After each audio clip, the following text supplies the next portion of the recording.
Say what's cracking, YouTube? It's your boy 16 to Life, and I'm back like I'm on a parole violation. Yard down! Now, for those of y'all that's new to my page, in 1994, I got arrested. I was eventually sentenced to 16 years plus life. I've done 24 years straight in the California prison system. During those times, I accumulated some good stories, and I also gained some good insight on things related to the street and things of that nature. I'm going to share some with y'all today. If you happen to like this, then be sure to leave a comment, hit the like button, and most definitely subscribe to my channel. Also, like I told y'all, man, I rap. Be sure to check me out. The flow is nothing like Curtis Blow. I got a song called Never Gave Me Therapy. It's on all major streaming sites. I got a video for that on YouTube. Also, you can go to my YouTube playlist, scroll down the gas stations, and a lot of my music is put up there. Now, with that being said, we're going to hop into this story right here. So, the guy who went to jail, Eric Holder, for the murder of Nipsey Hussle has been found guilty. So, first and foremost, let me start by saying, man, rest in peace to Nipsey Hussle, man. Shout out to that dude. Rest in peace to Nipsey Hussle, man. So I made a video the other day, and I was using the word alleged. And the reason why I used the word alleged at that point in time is because he had not been found guilty of a crime yet. So anytime you get arrested, before you are found guilty of the crime by either by a jury or by a judge, it's always said alleged because it has not been proven yet that you were convicted or guilty of whatever you happen to be in jail with. So by me being a dude from the streets, you know, I still wanted to afford him that opportunity, man. You know, I don't put jackets on individuals publicly without you know, it being set in stone, you know, regardless of what I may think. I wasn't there. I didn't see anything happen. So when a person's freedom is at jeopardy, regardless of the situation, man, I'm not just to publicly put a jacket on him and accuse a person of something when he's not been convicted. But now, yes, he's definitely been convicted. So let's hop into that right now, man.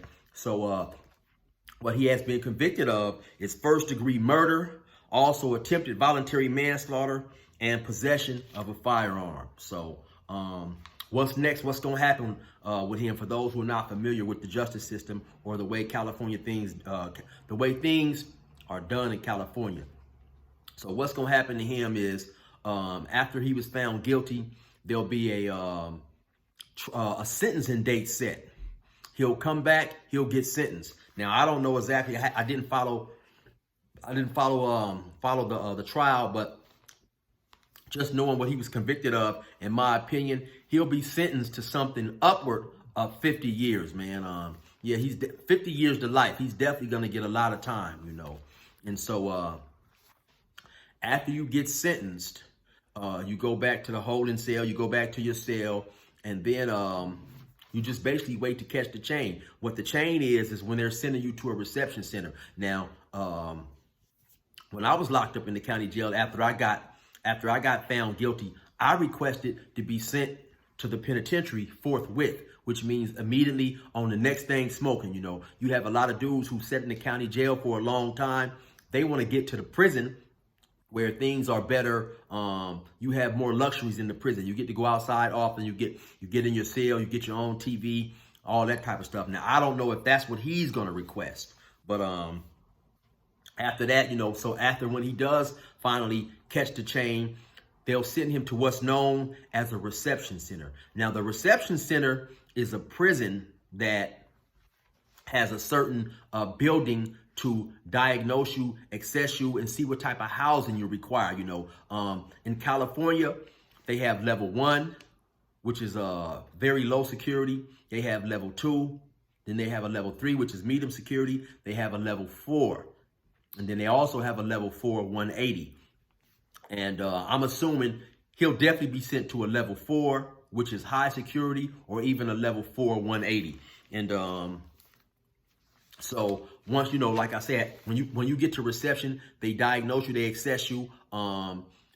Where they send you is based on a point system. You know, they may give you a certain amount of points for these crimes, a certain amount of points if you haven't completed high school, a certain amount of points if you've been to prison before, you know. So once they tally up your points, then they decide where they're gonna send you. You know, like I say, it just in my opinion, he'll definitely go to a level 4 prison. Now,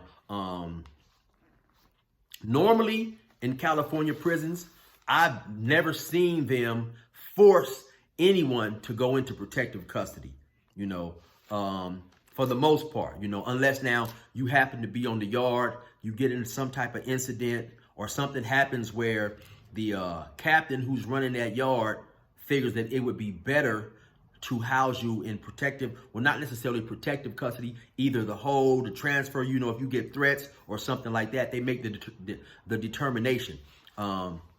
Now, in his case, I'm just assuming that whatever prison that he hits, more than likely, they will put him, even if he doesn't request it, in an ADSEG, which is administration segregation. And the reason being, the captain will probably consider, well, this is one thing that they use a lot when they say that you being on the yard is a threat to the safety and the security of the institution. And it is highly probable that whatever penitentiary he's sent to, he definitely will be beat up at the very least, assaulted, stabbed, possibly murdered. And so I don't believe that a captain would just, they don't want that on happening on their yard. And so, like I said, more than likely the chances of that happening to him is extremely high. So, but let's just say for conversation's sake, he didn't request to go to ADSEG, and a captain was willing to let him out on the yard. I honestly don't think he'd last on the yard 10 minutes, man. Once he came to the yard, you know, people recognized who he was more than, especially the neighborhood car. You know, I don't think that he'd last any time. You know, like I say, man, you know, Nipsey Hussle was a well-loved rapper. You know, he did a whole lot for his community. His homies really loved him and respect him. So yeah, this dude, he wouldn't last a long time on the yard at all, you know. So I remember a time too also, like I was on the yard with an individual, and he was a gangbanger, and his cellie wasn't. His cellie was kind of a square, you know. Both of these dudes was older, over the age of 50. They happened to get into it in the cell, and the dude who wasn't a gangbanger, he beat the other dude up who was a Crip, beat him up real bad and stuff, and they were still living in the cell together. Then suddenly, they come get the dude who wasn't a Crip and took him to the hole. Suddenly, somebody had started dropping kites on him and saying that his life was in danger and stuff like that. And so, after a couple of weeks, they let him out the hole. You know, he signed this waiver, basically saying that he resolves the institution of any liability in the event something happens to him. And sometimes things like that happen, you know. And so he never got any more trouble. You know, he never got into any more trouble, and he never was in any trouble before that. So of course everybody came down to the belief that it was his cellie who had done it, you know. So like I say, things like that will happen from time to time. But by Eric Holder being a high-profile convict, I don't think that a captain would be willing to take that chance, you know.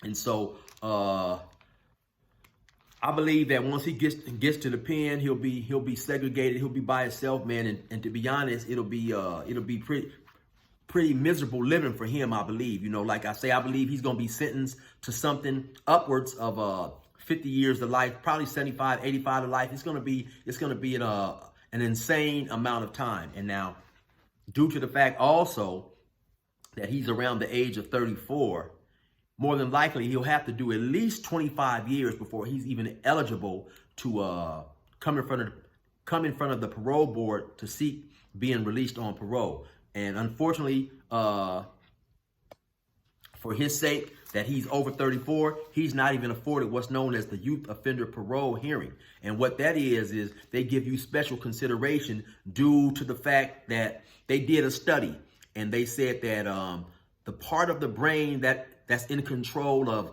being impulsive, being aware of decision making, having a respect for the nature of the crime that you're committing, and just being mature doesn't fully develop until 25. So somewhere like maybe around 2010, 2009, somewhere around there, 12, 13, a little later, they also, because initially that age was at 18, and then eventually they gradually raised it to the age of 25. And that was something that was instrumental in helping me and a lot of other individuals get parole who had life sentences, because our cases happened under the age where, according to their study, our brains was not fully developed. But like I say, due to the point that he's over 34, he will not be afforded one of those type of hearings. And so more than likely, he'll probably be in prison the rest of his life. Like I said, he'll probably have to do even at least 25 years before he's even eligible for parole, as the law stands now, or at least as the law stands to the last time, I checked and went over that type of stuff when I was locked up. So 25 years, that'll put him roughly around the age of 60, so things is going to be, things is definitely going to be a little bad for him in terms of just all the time he's getting ready to do, Then, like I said, more than likely, a lot of that time will probably be isolated, because in the event they was to allow him to go to a PC yard, or what's known as protective custody, to my understanding that a lot of those yards are actually more wild, more lawless and ruthless than a regular mainline yard, because, people don't understand now, when you have these dudes drop out of these gangs, a lot of them drop out for various different reasons. Some old drug debts. Some have just done things that's frowned upon. Maybe didn't want to go stab somebody. Not all of them are there for being child molesters and rapists. So I say all that to say, you still have a lot of the dudes with the same mentalities who was on the main line. They just, for whatever reason, got in trouble with their gang some type of way. And so now they've had to go to these protective custody prisons, but their mentality hasn't changed. The ideology hasn't changed much. And so I was at a prison one time, North Kern, I believe, and they happened to have a yard that was a protective custody yard. And the alarm went off on that yard way more than the alarms went off on the main line. They had several stabbings and cuttings over there on that yard. So don't get it twisted and think that just because they are known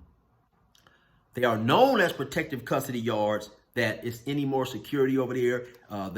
The convicts over there are any less wilder. And like I say, they're actually a lot more ruthless over there. They get over there and they just create their own gangs now, And now you don't have I would say, the protection sometimes that you would have from your gangs on the main line, because these are different gangs over there. They're under a different structure, and they're still operating on, to my understanding, it's a lot more extortion going on over there. It's a lot more line pressing, basically, which means is people are imposing their will on you. You know what I'm saying? And so, yeah. And also, now word is coming out that the dude who beat up and attacked Eric Holder himself was a Hispanic dude. This is what they're saying now, that he was a Hispanic dude. He was also in protective custody himself. He was from a large, well-known Hispanic gang, and it's being reported that he attacked Eric Holder because he liked Nipsey Hussle's music. He was a big fan of his music, man. So, as it appears now, man, this dude, he's got dudes willing to come get him from all different angles and stuff. So just my opinion, he's gonna have an extremely difficult, lonely prison sentence. Like I say, in the event he does hit a major main line, he definitely won't last. He definitely won't last an hour or two. Like I say, I don't think he would last that long. So anyway, That's just a small little, report on that, my opinion on what's going to happen with him, what's going to happen next for him, and, how he'll more than likely do his time in the event he's lucky enough to do his time. Because like I said, keep in mind, also, a lot of the guards who work up in there, man, some of those guards are just regular dudes doing a job, man. Some of those guards, of course, they like Tupac, they like Biggie, they like Nipsey. They listen to this type of music, and so sometimes the guards may, quote unquote, accidentally make some type of mistake, let him out of his cell, let someone else out of their cell so he can be attacked. That's happened several times when I was in prison. We have literally had guards tell us, okay, listen, man, I'll tell you guys a situation. Okay, there was a dude going around stealing. He needed to be removed and beat up and put off the yard before what he was doing caused a major incident between the blacks and the Hispanics. This dude had been caught stealing, And so the guards told us, hey, man, listen, at 12:15 or whatever time it was, I don't remember the exact time now, but let's just say at 12:15, I'm going to be over there getting me some coffee, making my sandwich and this and that, letting us know that we could come beat this dude up under the TV, which was a blind spot. He said, man, listen, only thing I'm saying is don't stab him and don't kill him. I don't want to have to write a report. So things like that happen often. They happen a lot because guards are human too. They have things that they like and dislike. And I've seen them do an extreme amount of unprofessional things, to aid or help someone being attacked. So anyway, you already know what it is, man. It's your boy 16 to life. Resume normal program.